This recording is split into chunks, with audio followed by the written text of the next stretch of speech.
The morning sun was streaming into the quiet residential neighborhood of the Dublin district.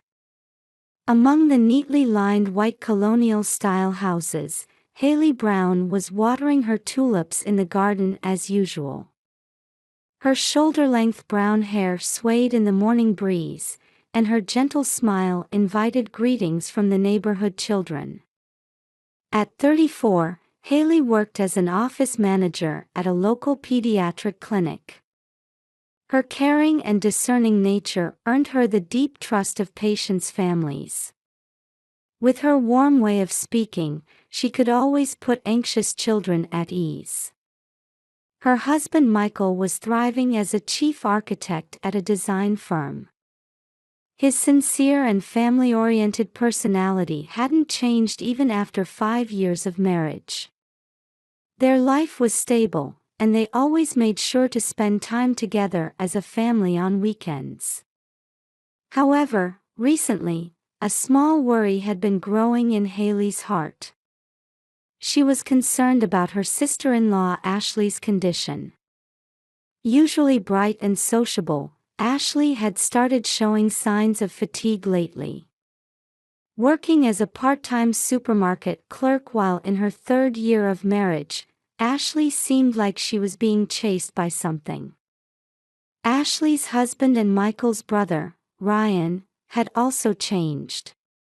Working as a construction worker, he was known for his quiet but serious personality, but things had been different these past few months. Rumors had reached their ears that his work had become unstable and his income had decreased. Their daughter Rachel had grown into a bright and honest 7-year-old girl. She excelled at art in school and always created wonderful pieces. However, lately, she had been showing expressions of concern about her parents' situation more frequently. The weekly family dinners were once lively gatherings. However, her sister-in-law's family's participation had gradually decreased, and recently they rarely showed their faces. Instead, Rachel alone had been visiting Hayley's house more often. In contrast to Hayley and her husband's stable income and comfortable life, her sister-in-law's family's financial situation had been growing more severe.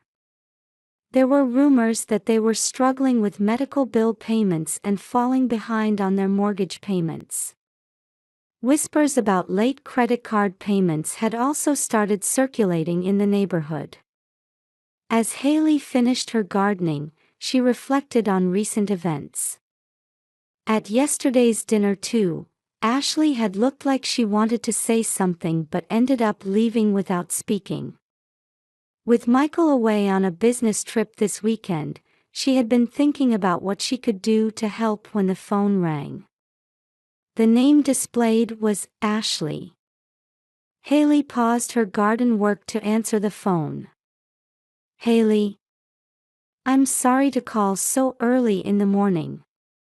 Ashley's voice on the other end was higher than usual and somewhat flustered. "Something urgent came up. Could you come over today to look after Rachel?" There was something pressing in her voice. Ashley, who would usually explain things in detail, was trying to be vague today. "Of course. Michael's away on his business trip, and I was just thinking it would be nice to spend time with someone." Though feeling uneasy, Hayley responded cheerfully. "Really? Thank you. It would be a great help if you could come around 10 o'clock. The call ended abruptly. As she put down her phone, Hayley frowned. Ashley's demeanor suggested something more alarming than her recent tired appearance. At 10 a.m., she headed to Ashley's house as promised. "I'm really sorry. I'll be back by evening." Ashley hurriedly left these words at the doorstep and rushed to her car without their usual chat. As Hayley was about to wave goodbye, she caught Rachel's eye. There was a shadow of something unspoken in the little girl's expression. Entering the house, Rachel quietly sat on the living room sofa. Her usually energetic niece seemed oddly mature today. Though feeling unsettled, Haley spoke to her brightly. "Rachel, what would you like for lunch?" "Auntie, you know, Mom's been crying a lot lately." Stunned by the sudden confession, Haley was at a loss for words. Rachel was clutching her small hands in her lap. "Dad and Mom always argue in quiet voices at night. But when they notice I'm awake, they suddenly start smiling." Haley sat next to her niece and gently put an arm around her shoulders. "I see. That must have been hard for you." "Yes. But I'm happy because I get to make cookies with you today."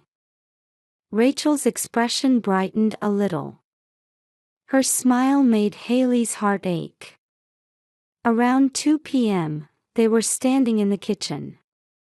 While making chocolate chip cookie dough, Rachel happily chatted about school. However, Haley couldn't ignore the unsettling feeling about the house. The family photos near the entrance were missing. The expensive vase that should have been in the living room was gone too. It was as if valuable items were being gradually cleared away. "Auntie." Rachel's voice interrupted Haley's thoughts. "This room smells like gas, my head hurts." In that instant, a chill ran down Haley's spine. Indeed, there was a faint but unusual smell. And from the back of the kitchen came what sounded like a mechanical noise. The sound was like a timer. Haley instinctively grabbed her mobile phone. There was no time to hesitate. "Rachel, let's get outside right now."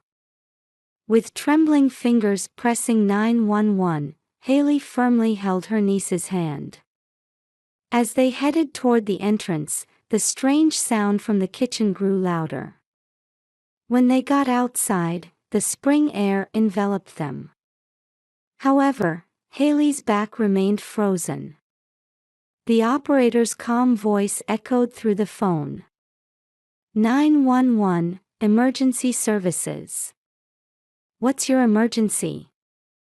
"Dublin District, 1423 Maple Street.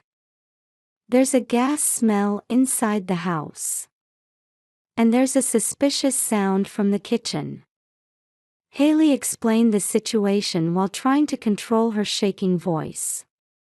Rachel remained silent, clutching her aunt's hand.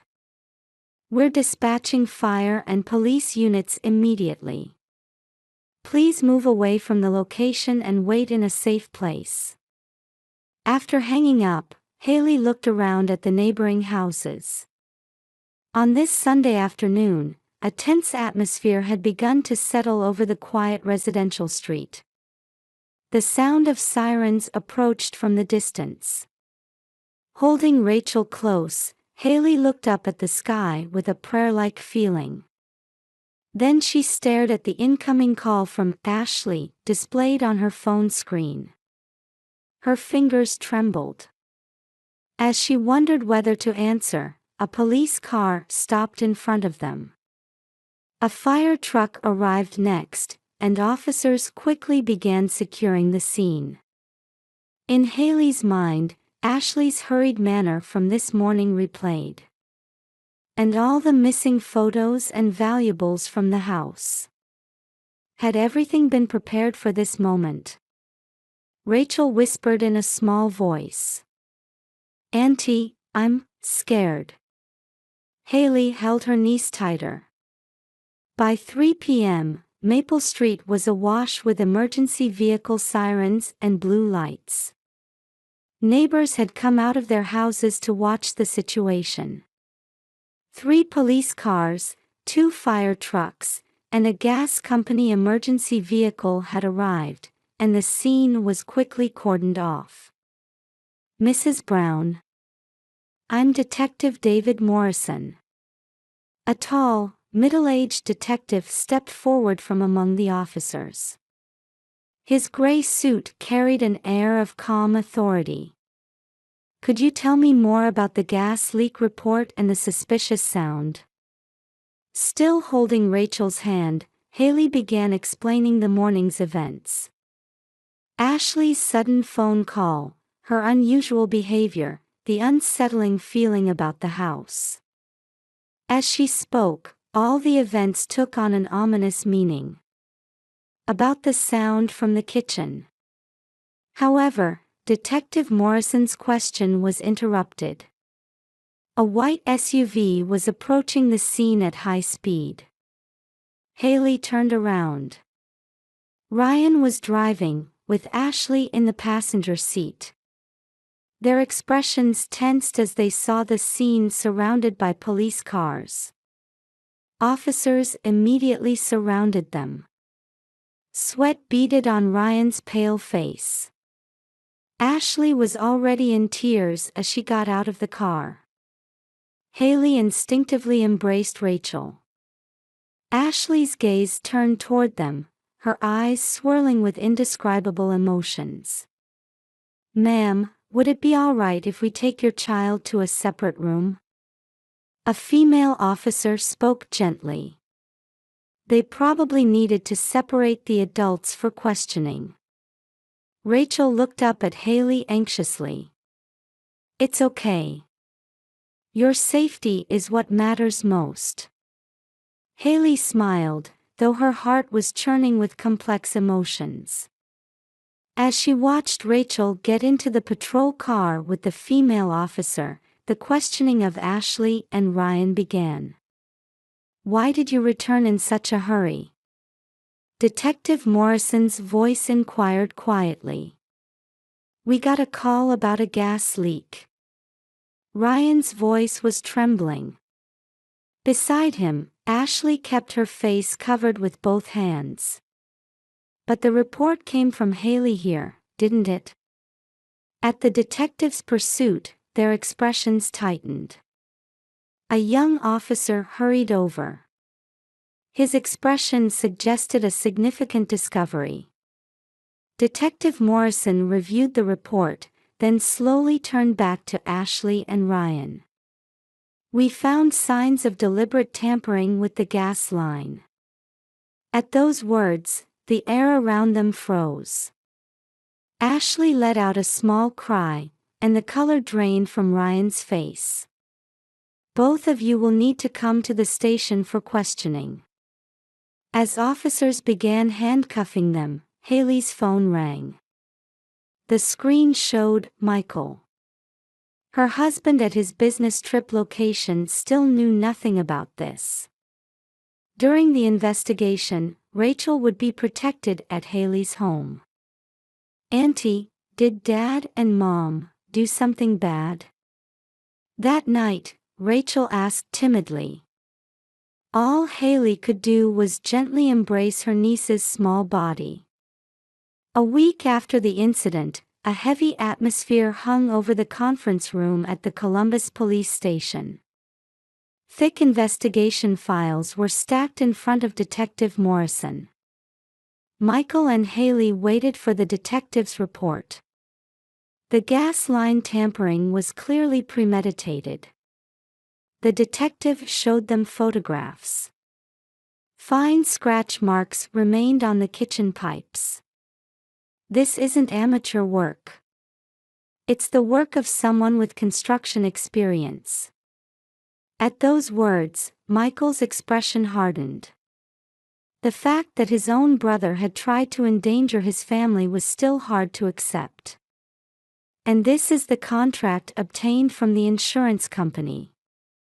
The document the detective produced detailed a fire insurance contract signed 3 months ago.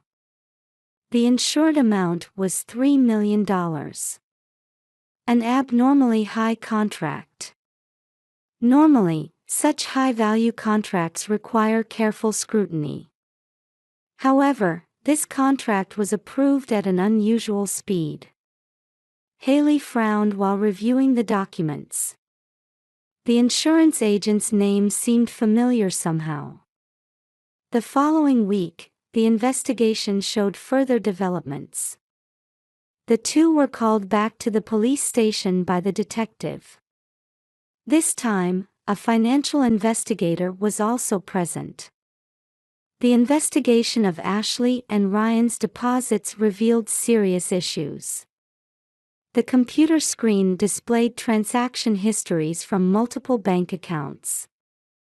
Over the past 6 months, there have been withdrawals totaling $450,000. Most appear to be payments to an illegal money lender. The financial investigator's explanation made the air in the conference room heavier. Furthermore, Ryan has $250,000 in gambling debts. Ashley has $200,000 in medical debt, and a foreclosure notice had been issued on their home loan. The weight of the numbers told the whole story. The desperate couple's final resort had been insurance fraud. The investigation into the problematic insurance agency is also progressing. Multiple fraudulent contracts have been discovered, and the FBI will be joining the investigation. Just then, there was a knock on the conference room door. "Detective, new evidence has been found." A young detective presented a photograph. It showed Ryan at a nearby gas station on the morning of the incident, captured by security cameras. He was carrying an unnaturally large bag. It's believed to contain parts for a timer-triggered ignition device. All evidence pointed to a planned crime. There's one more concerning point. The detective chose his words carefully. 3 days before the incident, Ashley's social media suddenly increased with posts about their happy family. Almost as if creating an alibi. Haley quietly completed the sentence. Why go to such lengths with a plan that involved their niece? That night, Haley watched Rachel's sleeping face in her living room. Today again, the girl had shown her art project from school. Her attempt to act cheerful made Haley's heart ache. A few days later, before dawn, a line of black SUVs quietly arrived on Maple Street. A joint team of FBI and local police silently took their positions. Ashley and Ryan had been hiding in a motel. Special units deployed to surround their room. "Open the door." At the sudden call, light came on in the motel room. After a few seconds of silence, the door slowly opened. "Hands up, slowly come outside." Ryan appeared first. Gone was any trace of the proud construction worker. He raised his hands with an exhausted expression. Ashley followed. Her eyes were already wet with tears. "Ryan Brown, Ashley Brown. You are under arrest on suspicion of attempted murder and attempted insurance fraud." The sound of handcuffs shook the pre-dawn air. In the police station interrogation room, evidence seized from the motel was spread across the table. Tools used for the tampering, insurance documents, and debt statements. Everything told the story of a planned crime. Why go to such lengths? To Detective Morrison's question, Ashley began answering through tears. "We had no choice. Being chased by debt collectors every day." "But what about Rachel? That child believed in you." Haley suddenly entered the room, having been listening from next door. Ashley's voice trembled. "If only you hadn't reported it." "That's not what protecting family means." There was strong resolve in Haley's voice.